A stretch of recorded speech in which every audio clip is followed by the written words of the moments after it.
जय हिंद। जय हिंद दोस्तों, टाइम्स एजुकेशन चैनल पर आपका स्वागत है। इस वीडियो में बात करने वाले हैं प्रकाश के परावर्तन एवं अपवर्तन के बारे में। यह 10th क्लास फिजिक्स का पहला चैप्टर है, प्रकाश का परावर्तन एवं अपवर्तन। तो चलिए हम बात करते हैं प्रकाश के परावर्तन एवं अपवर्तन के बारे में। तो सबसे पहले इसमें देखते हैं प्रकाश क्या होता है। प्रकाश किसे कहते हैं? प्रकाश वह भौतिक कारण है। प्रकाश वह भौतिक कारण है जिसे हमें किसी वस्तु को देखने की अनुभूति प्राप्त होती है।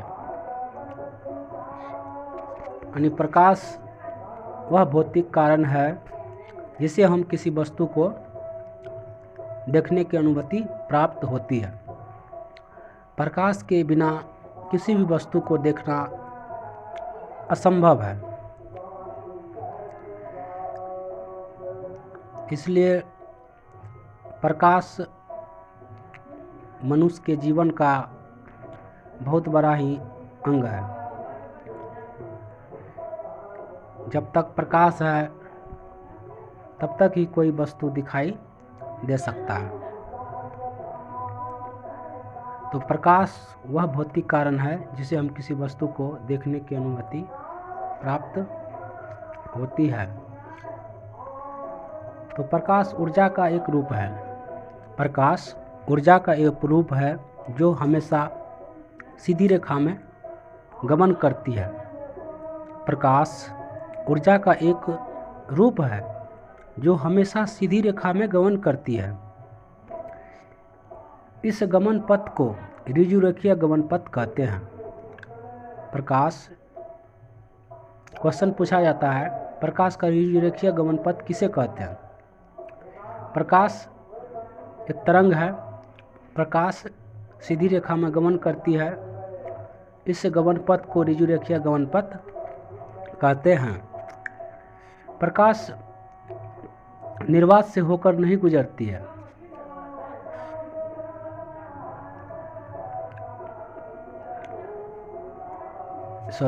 प्रकाश निर्वात से होकर भी गुजरती है। प्रकाश निर्वात से होकर भी गुजरती है। तो निर्वात में प्रकाश की चाल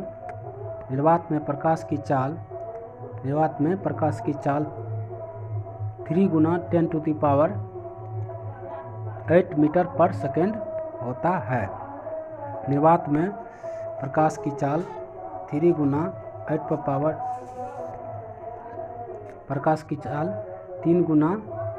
10⁸ मीटर पर सेकेंड होता है। निर्वात में प्रकाश की चाल 3 गुना 10⁸ मीटर पर सेकेंड होता है। प्रकाश विद्युत चुंबकीय तरंग भी है।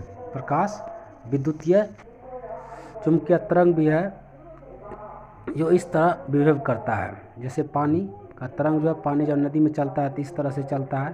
तो प्रकाश भी इसी तरह चलता है। इसलिए कहा गया प्रकाश एक विद्युतीय चुंबकीय तरंग है। प्रकाश को गमन के लिए किसी माध्यम की आवश्यकता नहीं होती है। प्रकाश के गमन के लिए किसी माध्यम की आवश्यकता नहीं होती है। प्रकाश के गमन के लिए किसी माध्यम की आवश्यकता नहीं होती है। प्रकाश से संबंधित कुछ तत्व को अब हम देखते हैं। प्रकाश से संबंधित कुछ तत्व को अब हम इससे आगे देखते हैं। कुछ जैसे पहले बात करते हैं प्रकाश की किरण। किरण क्या होता है? कि प्रकाश के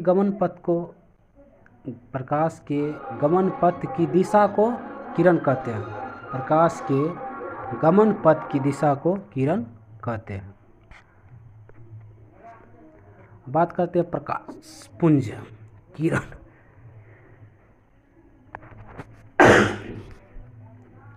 प्रकाश पुंज, किरण के समूह को प्रकाश पुंज कहते हैं। किरण के समूह को प्रकाश पुंज कहते हैं। किरण के समूह को प्रकाश पुंज कहते हैं। बात करते हैं प्रकाश पुंज कितने प्रकार का होता है। प्रकाश पुंज 3 प्रकार का होता है। प्रकाश पुंज 3 प्रकार का होता है। कितने प्रकार का होता है? प्रकाश पुंज 3 प्रकार का होता है। एक होता है समांतर प्रकाश पुंज, दूसरा होता है अभिसारी प्रकाश पुंज और तीसरा होता है अपसारी प्रकाश पुंज। तो हमने देखे प्रकाश पुंज 3 प्रकार का होता है। पहला समांतर प्रकाश पुंज, दूसरा अभिसारी प्रकाश पुंज, तीसरा अपसारी प्रकाश पुंज। अब बात करते हैं समांतर प्रकाश पुंज क्या होता है। जिस प्रकाश पुंज की सभी किरणें समांतर हो, समांतर प्रकाश पुंज कहलाता है। जैसे ये किरण है, ये सीधी रेखा में गई, इसके समांतर ये किरण है, इसके समांतर ये किरण है, यानी ये किरण इसके समांतर ये किरण, इसके समांतर ये किरण, यानी पैरेलल में है, जिसे हम कहेंगे समांतर प्रकाश पुंज। कोई प्रकाश की किरण जो है समांतर पथ में गई, समांतर के समांतर ये, इसके समांतर ये, यानी सभी किरण जो है एक दूसरे के समांतर है, इसे हम समांतर प्रकाश पुंज कहेंगे। क्या कहेंगे? समांतर प्रकाश पुंज। इसे हम समांतर प्रकाश पुंज कहते हैं। क्या कहते हैं? समांतर प्रकाश पुंज कहते हैं।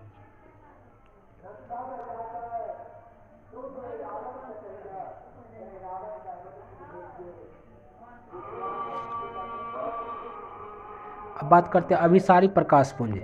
जिस प्रकाश की सभी किरणें एक बिंदु पर मिलती है उसे अभिसारी प्रकाश पुंज कहते हैं। जिस प्रकाश की सभी किरण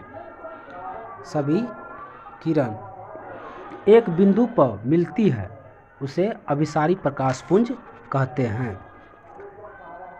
तो ये है, एक बिंदु है, एक किरण आई और बिंदु पर मिल गई, और ये भी किरण आई एक बिंदु पर मिल गई, ये भी किरण आई एक बिंदु पर मिल गई, ये भी किरण आई एक बिंदु पर मिल गई। तो जो एक बिंदु पर वैसा प्रकाश पुंज कहते हैं। अब बात करते हैं अपसारी प्रकाश पुंज का। जिस प्रकाश की अभिसारी प्रकाश पुंज, जिस प्रकाश की सभी किरणें एक बिंदु से निर्गत होकर विभिन्न दिशाओं में फैल जाती है उसे अपसारी प्रकाश पुंज कहते हैं।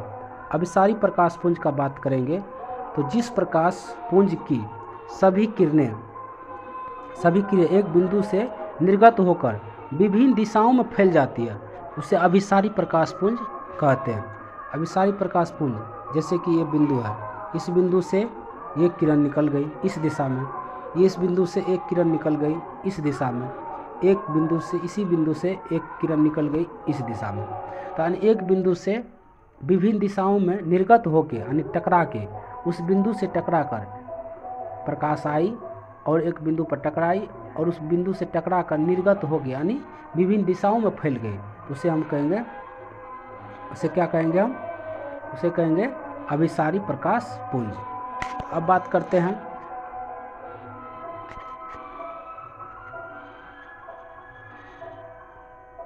आत्मदीप्त पदार्थ और अदीप्त पदार्थ क्या होता है। आत्मदीप्त पदार्थ और अदीप्त पदार्थ क्या होता है। तो अदीप्त पदार्थ जैसे अपना प्रकाश स्वयं होता है, आत्मा याद रखने का ऐसे ट्रिक है। जैसे आत्म होता है आत्मा, तो अपना, जिसे आत्मा मतलब आत्मा मतलब अपना, तो जिसे अपना प्रकाश हो यानी स्वयं का प्रकाश हो उसे आत्मदीप्त पदार्थ कहते हैं। अदीप्त मतलब अदीप्त पदार्थ, तो जिसे प्रकाश स्वयं का नहीं होता है उसे अदीप्त पदार्थ कहते हैं। अगर एक याद रहेगा हमको ट्रिक से तो दूसरा अपने याद हो जाएगा। आत्मदीप्त पदार्थ जिसे स्वयं का प्रकाश होता है उसे अदीप्त पदार्थ कहते हैं। जिससे स्वयं का प्रकाश नहीं होता है, उसे अदीप्त पदार्थ कहते हैं। अदीप्त पदार्थ वे पदार्थ जो स्वयं प्रकाश उत्सर्जित करता है, उसे अदीप्त पदार्थ कहते हैं, जो स्वयं प्रकाश उत्सर्जित करता है, जैसे सूर्य, तारे, दीपक इत्यादि। जैसे सूर्य, तारे, दीपक इत्यादि।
अब बात करते हैं अदीप्त पदार्थ का।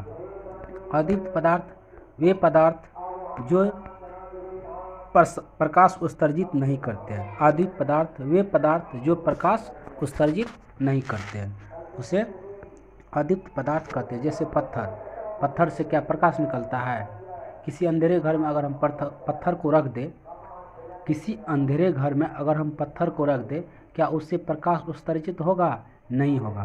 तो टेबल को अगर रख दें अंधेरे घर में, क्या प्रकाश उत्सर्जित होगा? नहीं होगा। कुर्सी को अगर रख दें, नहीं होगा, इत्यादि। इसी तरह पत्थर, कुर्सी, टेबल इत्यादि ये सब अदीप्त पदार्थ है। आत्मदीप्त पदार्थ जैसे कि लालटेन हो गया, लाइट हो गया, वो बल्ब हो गया, सूर्य हो गया, तारे हो गया, जिसे अपना प्रकाश होता है। अगर हम चंद्रमा का बात करते हैं नोट में, तो चंद्रमा भी क्या है? आदित्य पदार्थ है, क्योंकि चंद्रमा के पास भी अपना प्रकाश नहीं होता है, स्वयं का प्रकाश नहीं होता है, वह सूर्य के प्रकाश से ही चमकता है। प्रकाशीय माध्यम, प्रकाशीय माध्यम कहलाता है, क्या कहलाता है? प्रकाशीय माध्यम वह क्षेत्र होता है जिसे प्रकाश किसी वस्तु से निकलकर, प्रकाश का माध्यम वह क्षेत्र होता है जिसे किसी वस्तु से प्रकाश निकलकर हमारी आँख तक पहुँचती है, हमारी आँख तक पहुँचती है। एक बार फिर से सुन लीजिए कि प्रकाशीय माध्यम वह क्षेत्र जिसे प्रकाश किसी वस्तु से निकलकर हमारी आँख तक पहुँचती है, उसे प्रकाशीय माध्यम कहते हैं। बात करते हैं माध्यम कितने प्रकार का होता है। माध्यम तो बेसिकली दो प्रकार का होता है। एक होता है समांगी, एक होता है विसमांगी। तो समांगी किसे कहते हैं? समांगी माध्यम का गुण एवं बनावट दोनों समान होता है, इसके नाम से ही पता चलता है। समांगी माध्यम जिसका गुण और बनावट समान हो, उसे समांगी माध्यम कहते हैं। जैसे जल हो गया, कांच हो गया, ये सब का गुण क्या है? समान है।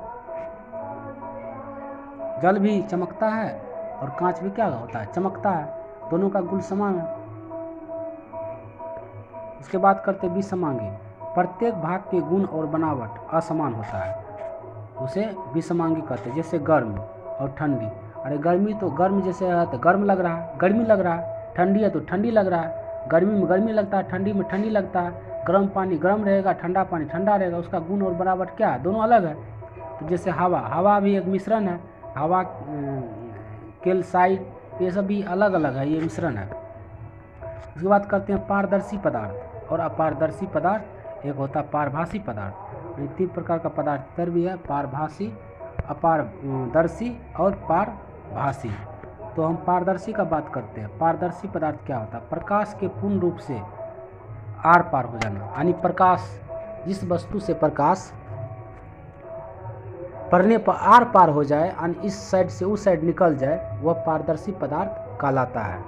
प्रकाश पारदर्शी यानी पार कर गया, प्रकाश पार कर गया, यानी प्रकाश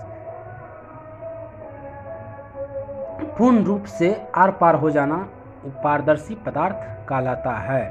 तो नाम से ही पता चलता है पारदर्शी यानी पार कर गया। क्या पार कर गया? प्रकाश पार कर गया, तो वह पारदर्शी कहलाएगा। इसके बाद करते हैं अपारदर्शी का। अपारदर्शी जिससे प्रकाश पूर्ण रूप से बाहर नहीं निकल पाता है उसे अपारदर्शी। अपारदर्शी मतलब जिससे प्रकाश पूर्ण रूप से बाहर नहीं निकल पाता है, यानी आर पार नहीं हो पाता है। प्रकाश पूर्ण रूप से आर पार नहीं हो पाता है, उसे अपारदर्शी कहते हैं, पारदर्शी पदार्थ कहते हैं। पारभासी, एक होता है पारभासी। पारभासी पदार्थ किसे कहते हैं? जिससे प्रकाशीय कुछ मात्रा में निकल पाता है, जिससे प्रकाश कुछ मात्रा में निकल पाता है उसे प्रकाशीय कुछ माध्यम में निकल पाता है उसे पारभासी कहते हैं। जैसे तेल लगा कागज, शीशा हुआ घिसा हुआ शीशा, तेल लगा कागज, घिसा हुआ शीशा।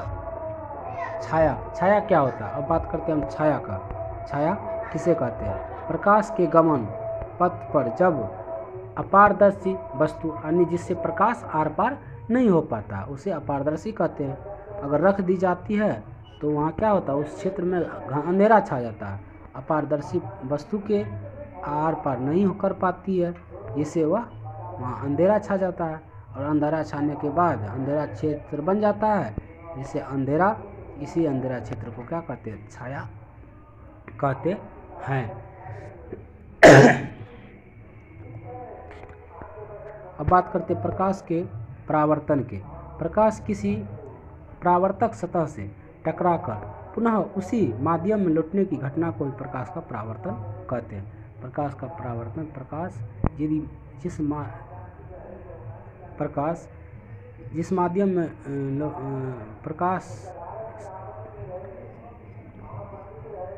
प्रकाश किसी परावर्तक सतह पर टकराकर पुनः उसी माध्यम में लौटने की घटना को प्रकाश का परावर्तन कहते हैं। अब बात करते हैं परावर्तक दो प्रकार का होता है। परावर्तन दो प्रकार का होता है। कितने प्रकार का होता है? दो प्रकार का होता है। एक नियमित, एक होता है अनियमित। एक होता है नियमित परावर्तन, एक होता है अनियमित परावर्तन। और बात करते हैं जब प्रकाश की चिकनी और चमकीली सतह पर पड़ती है तो वह नियमित प्रकाश का परावर्तन कहलाते हैं। जब रुखड़ी हुई सतह पर पड़ती है जब प्रकाश की किरण रुखड़ी चमकीली सतह पर पड़ती है तब अनियमित प्रकाश का परावर्तन कहते हैं।